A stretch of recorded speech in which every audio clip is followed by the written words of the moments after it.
Buongiorno Renzo. Professor Maggi, Sempre buongiorno nella a lei, nostra sempre location. nella nostra... Oh, ma Sai che non si lei... dice location in inglese? Ho scoperto che ce la siamo inventati noi come location. Ah sì? Sì. Perlomeno in Inghilterra Non si usa il non termine location. ce la siamo inventati noi. Vabbè, Ah, siamo proprio italiani numero uno. italiani number one. Allora, sai cosa ti volevo sottoporre come mio personale preoccupazione? Mi dica, mi dica. Che stanno prolificando nel mio delta gli impianti di biometano, come se piovesse. Proliferando molto, sì. Credo che il fatto che Rovigo, che è una città prevalentemente agricola, sia il territorio d'atterraggio ideale per Però impianti che... noi ne abbiamo parlato anche fuori onda prima. Si scontra da una parte con la vocazione turistica che vorremmo avere come parco del Delta. Vocazione turistica anche addirittura nelle migliori e rosee previsioni che diventasse antagonista alla Camargo.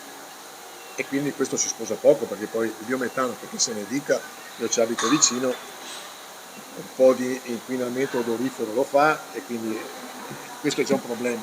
Però sì, facendo allevamenti, avendo un sacco di allevamenti nel nostro territorio, quindi questo si sposa con il chilometro zero per il biometano, si può sfruttare non solo in agricoltura intensiva anche piccoli appezzamenti di terreno, quindi potrebbe essere positivo da una parte, agricoltura, negativo dall'altro, turismo.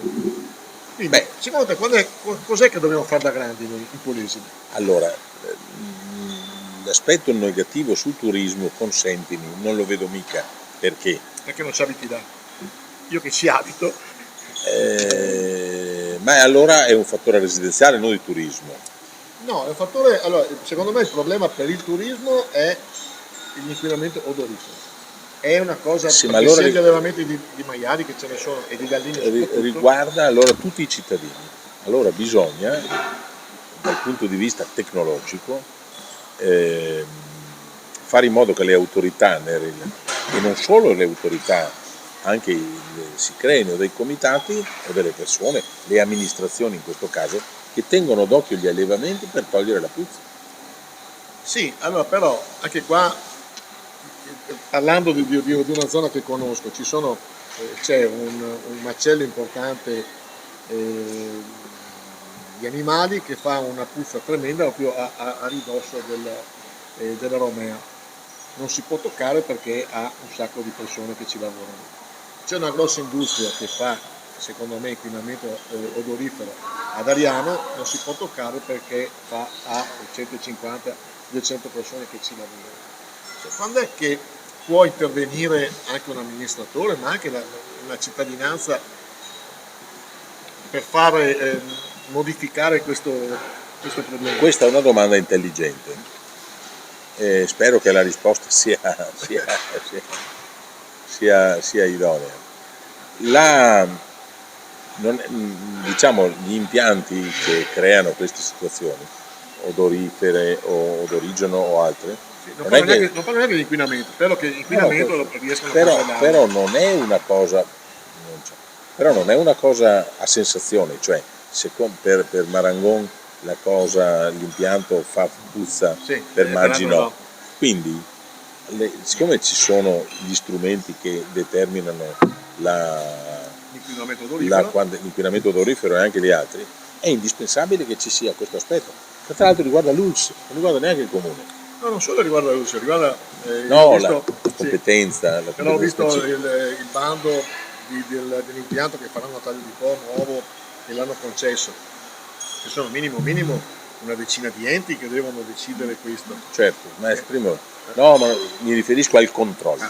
Ecco. Cioè il controllo, perché sono loro che determinano. Quindi poi le cose che saranno collegate alle sanzioni se superano o alle prescrizioni, questo deve essere, ecco perché deve essere controllato, ma ecco perché ci sono le amministrazioni, i consiglieri comunali, perché la cittadinanza abbia un punto di riferimento con il quale controllare. Su questo non viene meno anche il ruolo del parco. Cioè, vocazione turistica, io ci punto su questo perché ne abbiamo parlato tante volte e secondo me è una delle... Cioè, secondo te per la puzza danneggia il turismo? Sì, sicuramente, per me sicuramente sì. Per me sicuramente sì. Però, Danneggia non solo il turismo se c'è troppa puzza, danneggia anche i residenti. ma guarda, voglio che Quindi i è residenti complessivo. lo possano sopportare se questo portasse un beneficio anche economico. Allora, facciamo una cosa, professor Maggi, lei è uomo di relazioni e anche uomo di grande realismo. Facciamo una cosa, lei mi concede la possibilità, insieme a lei, di fare uno spritz nelle vicinanze dell'impianto, così siamo in grado di esprimere il nostro parere, come si dice in questi casi, sui campi, sul campo. Perfetto, Perché è il ci campo, sto. sui campi. Ti faccio l'ultima chiosa di questo Ma io discorso. sono a sua Perché? come dicono a Napoli, a esposizione. Perché poi dopo io ho seguito un incontro con la cittadinanza organizzato dal comune di Ariano. Sì, Fatto bene, benissimo, tra l'altro visto che c'era questo ampliamento, questa richiesta di ampliamento e poi c'erano i responsabili anche dell'altro impianto già fatto. La gente era già molto arrabbiata, volevano tutti che non è giusto, solo la puzza qua da noi, eccetera, eccetera. Il responsabile, il CEO addirittura della Femogas, che è l'azienda che è appunto importante, ha detto noi comunque siamo a disposizione di affittare i terreni a un prezzo molto, forse fuori mercato, molto più importante di quello che c'è. Tutti quelli che prima non usavano hanno cominciato a dire io ho 10 ettari, io ne ho 5, quindi... ho capito. Capito? Ho capito. Quindi, primo c'è sempre la regola, non nel mio giardino. Però Sì. se devi essere nel mio giardino e mi dai un piccolo beneficio, Io sono disponibile ad anche nel mio ascoltare giardino. anche nel mio giardino. Però questa qui la approfondiamo perché il fatto che lei sia un autorevole cittadino Basso di Polesano. Basso Polesano, immerso nel meraviglioso verde del Delta del Po, ci consente di fare di dare un giudizio complessivo. Bene, questa Va bene, allora io come che si dice? On the road, sul campo. mi organizzo con un tavolino fuori come Calindri, ti ricordi? Sì, con le macchine che Con le passavano. macchine che passano, vabbè. Con le macchine che passavano. Alla vostra. Alla vostra.